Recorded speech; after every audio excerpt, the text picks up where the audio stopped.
हस्किन lymphoma र thymoma भन्ने cancer भएको छ है, मुटुमा मासु पलाएको भनौँ न। अनि हामीले 6 महिनादेखि अहिले चाहिँ 8 महिनासम्म चाहिँ हामी टिचिङ हस्पिटलको सुरेश वाग्लेमा रहेर हामी चाहिँ उपचार गराइरहेको थियौँ। अनि त्यो टाइमसम्म चाहिँ 6वटा किमियो पनि कम्प्लिट भयो। 6वटा किमियो कम्प्लिट हुँदाखेरि चाहिँ अब यो किमियोले काम नगरेको भनेर भन्नुभएको छ डक्टरले चाहिँ। अनि त्यसपछि अब चाहिँ तत्कालै 2 किमियो दिएर यहाँ रोकथाम गर्ने, कन्ट्रोलमा ल्याउने, त्यसपछि चाहिँ ट्रान्सप्लान्ट गर्नुपर्छ इन्डियामा गएर भनेर भन्नुभएको छ। अनि अब अहिले विगत 10 महिनादेखि चाहिँ उपचार म एक्लैले गरिरहेको थिएँ। अनि म आफैले ह्यान्डल गरिरहेको थिएँ। अनि घर फ्यामिलीबाट चाहिँ सपोर्ट मिलिरहेको छैन। मेरो चाहिँ मम्मी हुनुहुन्न, बुवा हुनुहुन्छ, अनि दाइहरू अगाडिको 3वटा हुनुहुन्छ। अनि उहाँहरूबाट कुनै पनि सपोर्ट हामीलाई मिलिरहेको छैन है। अनि त्यो भएर चाहिँ अहिलेसम्म जसो तसो मैले नै थेकेको थिएँ।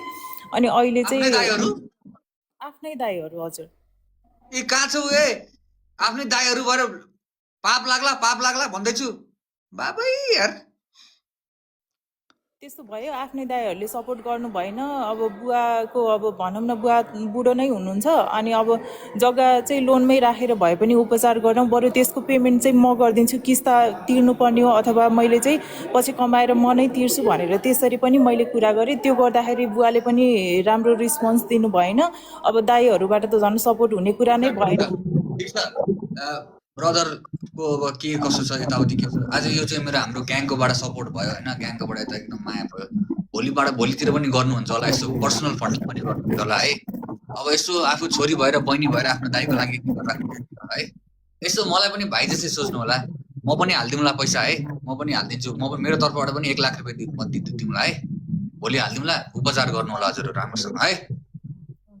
त्यही छ, राम्रोसँग गर्नुहोस्।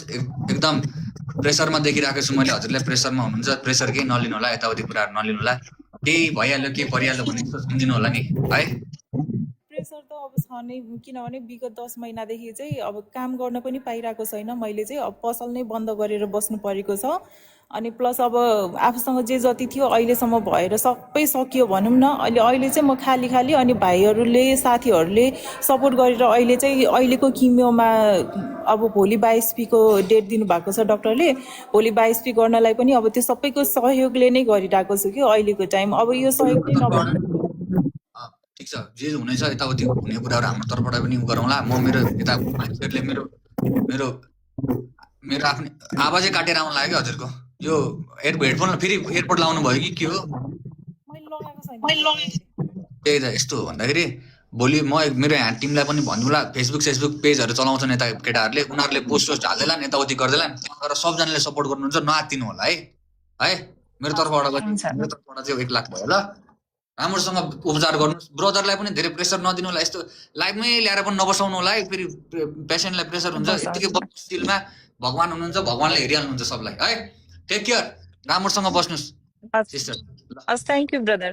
ओके, यो लाइभ हेरेर यसो दिमागमा सबैजनालाई थ्याङ्क यू।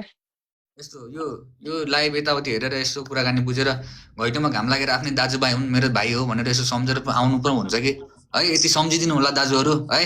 यदो